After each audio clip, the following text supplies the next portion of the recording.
We made that decision in Kisumu and Nyanza in 1966. If all and governors, we can tell them the story of being in the opposition. My point, Orengo. Because Orengo cannot survive without the broad-based Would you dismiss an exodus of 3 governors from ODM in Luo Nyanza to a different party? Would you dismiss that as inconsequential? There are not 3 governors in ODM that I have said that it is possible that Mount Kenya has decided to go to the opposition. Okay? I've not denied that.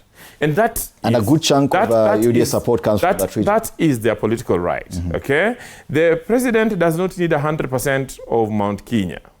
So long as he has the rest of Kenya, which I see him having, he only needs probably about 20% of Mount Kenya. And I'm sure that when the president goes out to campaign in Mount Kenya, he will get that. The door will still be open for Mount Kenya leaders who want to work with President William Ruto. But definitely Kenya cannot force Mount Kenya to be part of Kenya. If Mount Kenya wants... No. What have you just said?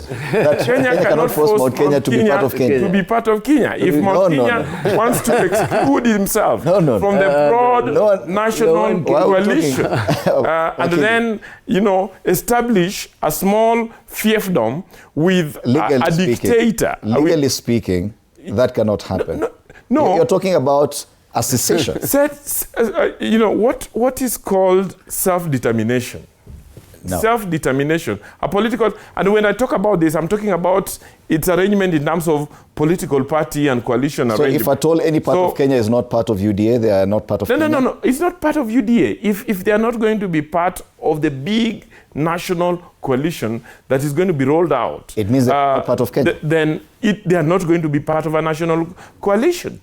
Okay, they will have decided. They will have decided to walk out of the coalition that will form the next government. And I said this very deliberately. Why do I say this very deliberately? I said this very deliberately because even as the Mount Kenya leaders are posturing to have run out of government, Mount Kenya, the entire Mount Kenya, is about 17% in terms of population. Yes. 17% of the Kenyan population, which is significant. You are a lawyer. But they are 27% of the public service. So even in terms of representation in government, Mount Kenya is still more represented in the UDA government than their population. I'm still challenging your name. Your comment. I'm still challenging your comment about Mount Kenya not being part of Kenya. Because going back a few years, the Coast region threatened not to be part of Kenya. They threatened secession. Can they be allowed to secede? I've not talked about secession. Don't put words into my mouth. You said my point is they can be allowed not to be part of Kenya. What does that mean? Can you allow me to prosecute my case? And be clear about it. Can you allow me to prosecute my case? My point is, Mount Kenya is 17% of the Kenyan population. Yes. Okay? Mount Kenya is currently, if you look at the statistics of the public service, the Mount Kenya communities are 27% of the public service, which means that this government is a Mount Kenya government. Okay? There is the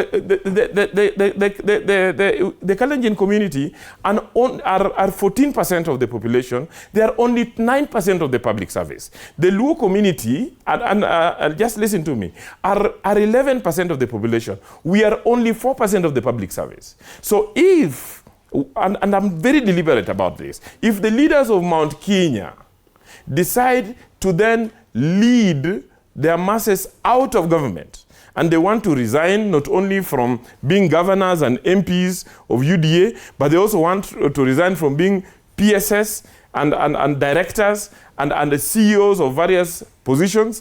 There are the rest of Kenya who have a legitimate claim to have a proportionate share of government. How does that equate to them not being part of Kenya? That is what I'm asking. I have said, your words. When I talk about Kenya, my point is that we are building a national coalition that will govern Kenya.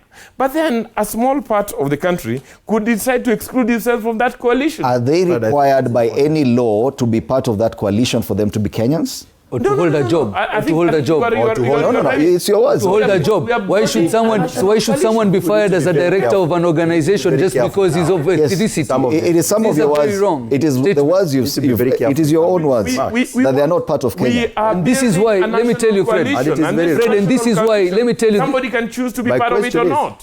Somebody can choose to be part of the national government or not. Wakili, then I'll just put this statement. Yeah. You as a Kenyan are not required to be a member of any political party for you to be a Kenyan. To deserve a job. Not even get the ruling party. It is not a requirement anywhere for you to be a part of a ruling coalition for you to be a Kenyan. And that's final.